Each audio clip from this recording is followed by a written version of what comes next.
Lynn said ruefully. He has us there, Laszlo.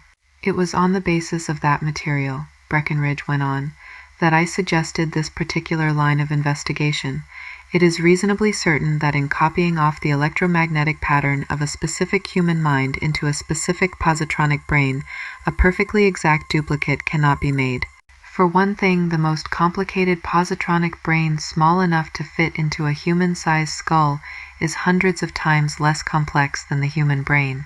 It can't pick up all the overtones, therefore, and there must be some way to take advantage of that fact.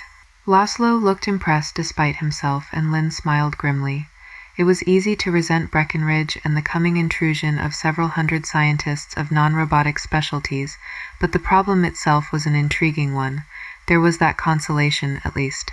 It came to him quietly. Lynn found he had nothing to do but sit in his office alone, with an executive position that had grown merely titular. Perhaps that helped. It gave him time to think, to picture the creative scientists of half the world converging on Cheyenne.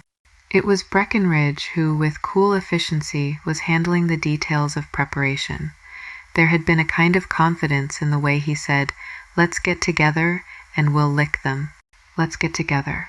It came to Lynn so quietly that anyone watching Lynn at that moment might have seen his eyes blink slowly twice, but surely nothing more. He did what he had to do with a whirling detachment that kept him calm when he felt that, by all rights, he ought to be going mad. He sought out Breckenridge in the other's improvised quarters.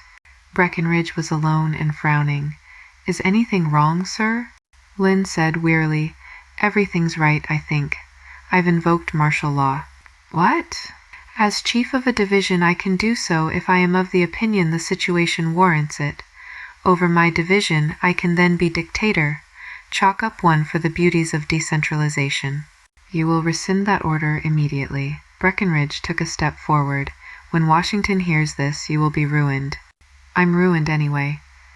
Do you think I don't realize that I've been set up for the role of the greatest villain in American history, the man who let them break the stalemate?